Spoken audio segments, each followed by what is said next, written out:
On August 5th, attacks on Hindus' houses, shops, and temples have erupted in Bangladesh amidst protests against the Sheikh Hasina government, even after her resignation and subsequent flight from that country. Hasina had to resign as the prime minister and flee the country, and the unprecedented protests mark the end of her 15-year reign, a period actually marked by significant economic growth and democratic concerns. These protests, initially about reservations for freedom fighters' families, escalated into widespread violence.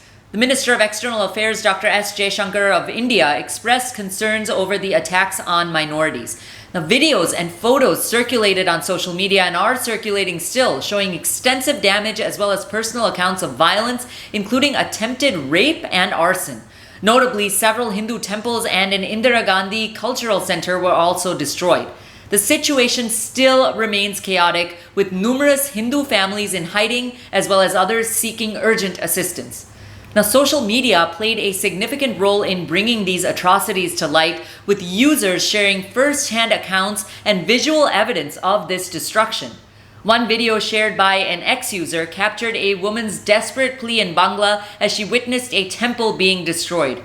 Another user, Rahul Verma, recounted a friend's ordeal whose ancestral home was set ablaze and his aunt narrowly escaped an attempted rape. Such accounts have, unsurprisingly, sparked outrage and calls for international intervention to protect the Hindu community in Bangladesh.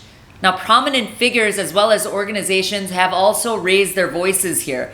Aditya Raj Kaul, the executive editor of TV9 Network, confirmed attacks on at least 5 ISKCON temples, leaving many Hindus in hiding. The Voice of Bangladeshi Hindus account shared images of a vandalized clinic and a Hindu doctor's personal house set on fire. These incidents actually underscore the urgent need for a coordinated response to address the safety and rights of minorities in Bangladesh, especially during this period of severe political instability. Despite clear and targeted natures of these attacks, much of the Indian mainstream media and global mainstream media has downplayed or even rationalized the violence. A notable example is one article from Scroll, I believe, August 8, 2024, which attempts to justify the violence as the inevitable aftermath of an uprising against what it describes as a, and I quote, dictatorial regime. The article, co-authored by certain authors that write there all the time, presents 3 main arguments.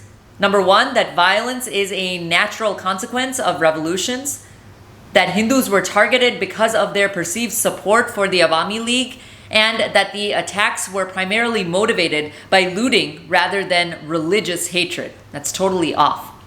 This narrative is deeply problematic. By framing the violence as a mere political repercussion, mainstream media outlets obscure the religiously motivated nature of the atrocities. They shift away the focus from the systematic persecution of Hindus and instead portray the victims as collateral damage in a broader political struggle. This kind of reporting not only fails to convey the reality of the situation on the ground, but also dangerously minimizes and whitewashes the scale and severity of the attacks.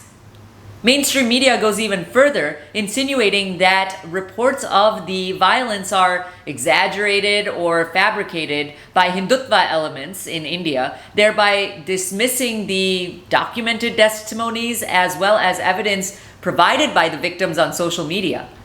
Now, this is a common tactic used by sections of the media that seek to downplay or rationalize religiously motivated violence.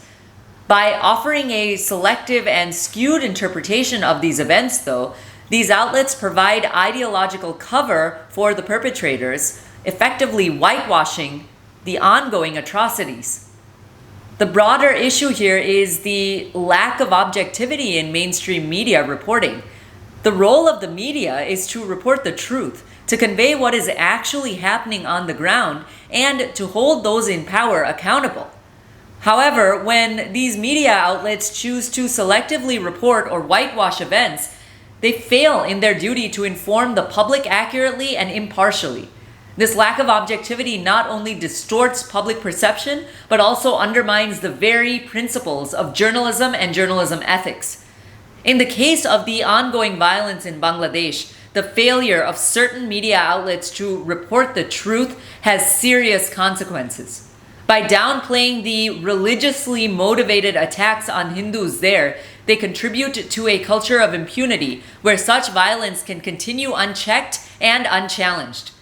It is imperative that the media upholds its responsibility to report the facts as they are without bias or ideological slant, especially in situations where human lives and communities are at stake.